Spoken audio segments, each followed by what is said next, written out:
I'm not You got it turned on, man. Yeah, check that little. It's on? Switch. We are recording. What brought you to New Smyrna? Are you going to do a pre-interview with me? No, I'm not an interviewer. Go ahead. Tell me, who's the interviewer? Robert, go. I've never done anything like this before. Yeah, right. That's right. Neither have I. Oh, well, I want to take my glasses off because And until you get your retirement. Somebody say something. Hello, Lee. Cut the tension. Thank you. Oh, hi, thank you. Thank you for agreeing to participate Thank in you. our Voices of Thank Southeast Volusia County. Thank you. So what brought you to the area originally? Well, I'm actually from Florida. I'm fourth or fifth generation. We haven't quite figured that out yet. But my family started in Lake City just after the Civil War. They came down from Georgia. And my grandmother was born in Lake City. And when her mother died, men in those days didn't keep their children.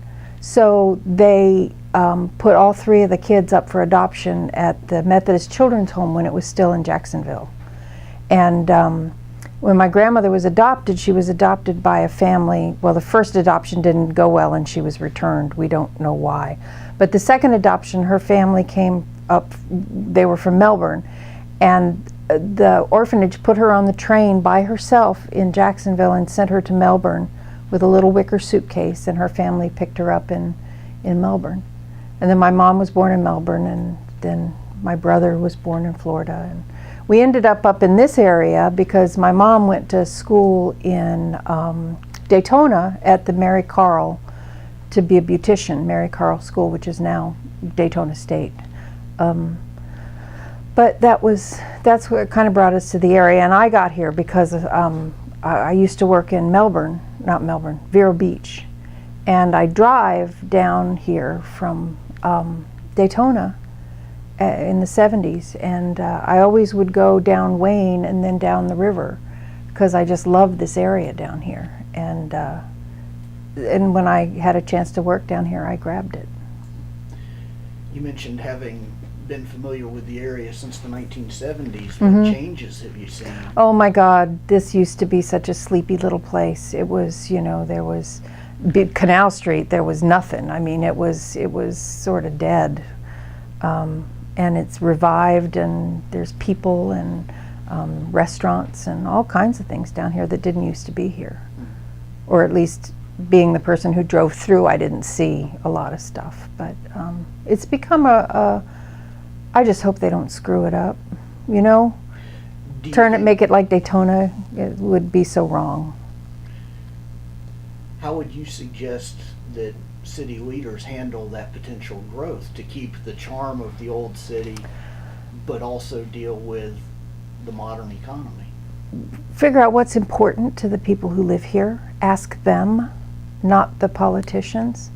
Because the politicians all want, you know, something that's going to bring in more money and something that's going to, you know, make this town, put it on the map. But if you realize that what the charm is here is the small townness of this place, you know, make sure there's things for people to do, like the museum. But don't hide your beach with condominiums, and don't grow to the point where it loses its charm. You've mentioned the word charm several times. Yeah. Can you discuss what you feel the charm is? Being able to walk down the street, after I'd been here not even 2 months working down here, I could walk down Canal Street and say hi to 7 or 8 or 9 people that I knew, which is wonderful. Being able to go into Jason's or into Little Drugs and sit down, and within just a couple months of being here, know people from the town, know the shopkeepers, know it's very much a town where people know each other and talk to each other and get to know where the right hangouts are, not the right hangouts, but where the really cool places are, you know, to know that if you go into Jason's at lunchtime, you're going to see people that you know. Going into the hub, getting to know the artists. There's so much art available here that is, it's a rare thing for a town this size. And I just hope they don't decide to make it into another Daytona. You've mentioned coming here for work. Can you discuss your work? I'm the director at a small history museum. Until the end of this month anyway. Well, we're sorry to see you leave. Yeah, me too. What will you be doing? I'm moving to New Jersey in February. I know, insane, completely insane. But I got a job with a documentary film production company that's just, they've been in existence for several years, but they've suddenly had massive input of financial goodness. And they need somebody to help them get the business set up, and then the second year I'll be taking over a section of the business. So. In your time at the museum, what's been your greatest achievement, do you think? Probably getting the Smithsonian here. It was just an offhand chance. I saw an ad and thought, it's a touring thing, let me find out what it is. So I made a few phone calls and then did an application. I didn't really ask anybody for permission, I just did it. Can you tell us what that is with the Smithsonian? Yeah, the museum on Main Street is an exhibit that travels, and it starts with the Smithsonian that they created. And then they work with various humanities councils throughout the United States to bring a major exhibit into a small town. I think 30,000 is the cutoff, 30,000 people. So these aren't the things that would go to the Museum of Arts and Sciences or Halifax Historical, because the town's too big. They already have stuff like this, but they go for smaller towns. And every 2 years they send out a new one. And this new one that's coming out, or it's actually been in the center of the state, in the center country for about a year now, but it's come to us. It's called The Way We Work. And it's literally an exploration of how people work, what kind of jobs there are, how those jobs have changed over the years, how jobs have disappeared and how jobs have come back. And it's perfect for this area because this was a railroad town. And there have been people working here since the beginning of time. The Native Americans who were here, they spent a great deal of their time working, looking for food, shelter, those kind of things. And then, of course, the Turnbull settlement, which came in 1768. Those people were pretty much worked to death. And throughout history, work has informed how people live. If you're working just to survive, that's one thing. If you're working for an income, that's something totally different, because then you get money and then you can go do things with that money. It's something I heard that fascinated me, and that's that the native people only spent like a small portion of their time working. The rest of the time was socializing, traveling, going from place to place. So we actually, as people, work more hours than the people who simply had to survive. I find that just amazing to me, that we've gotten work down to this 8-hour thing, that you go to a place and you do something for 8 hours, and then so you can have vacation and retirement. I think jobs should be things where you work for a few hours and play for a few hours. I don't know if anybody would pay me to do that, though. You mentioned the railroad industry. Mm-hmm. How do you feel this exhibit can be tied into New Smyrna history? Oh, everything that's been done in this town has had to do with work.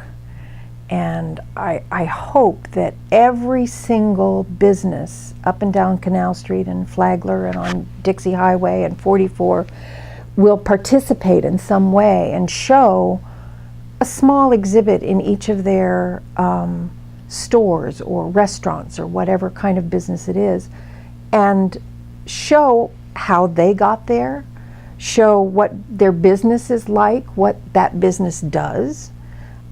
so that people can go throughout New Smyrna Beach and Edgewater and Oak Hill and discover what people from this area did for work and are still doing for work. People think history's like the old days, when in reality history's right now. It's this moment and this moment. And we've got to start preserving these individual moments so that 50, 100 years from now, people won't be going through what we've been going through, which is trying to find out what the history was. It will already have been collected and people can just come enjoy it.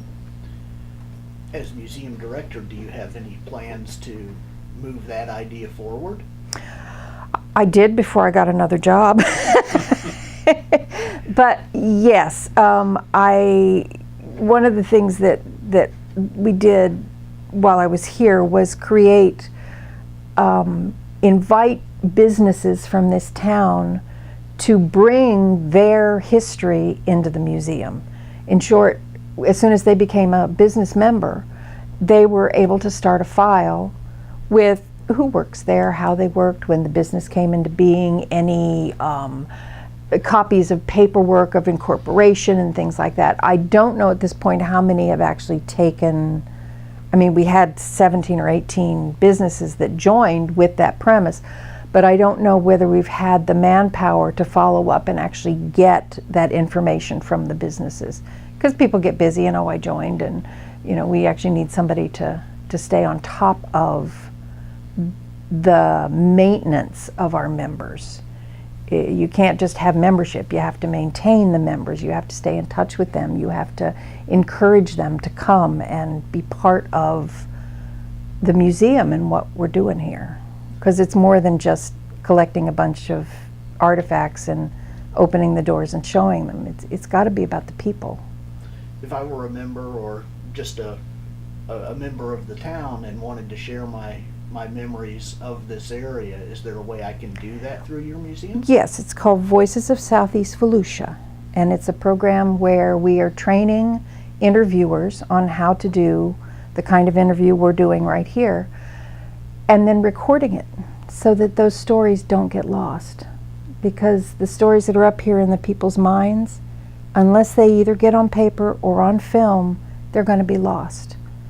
And I know with my own family, I ask questions and then surreptitiously write down their answers, because they have in their minds this wealth of history of how they lived through things like the Depression, World War II.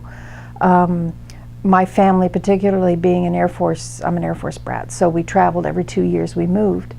The stories of what they did during those years is fascinating. I mean, and I've been asking my dad about his personal history, and he grew up in the middle of the country as a Kansas dirt farmer family. And there's some pretty icky stuff that happened back in those days. I mean, kids lived and died and nobody knew because they didn't keep those records back then. So it's people's memories that are vital to be saved. Lee, I'd like to thank you for taking time out to talk with us Thank today. you. And invite you back anytime. Okay, thank you.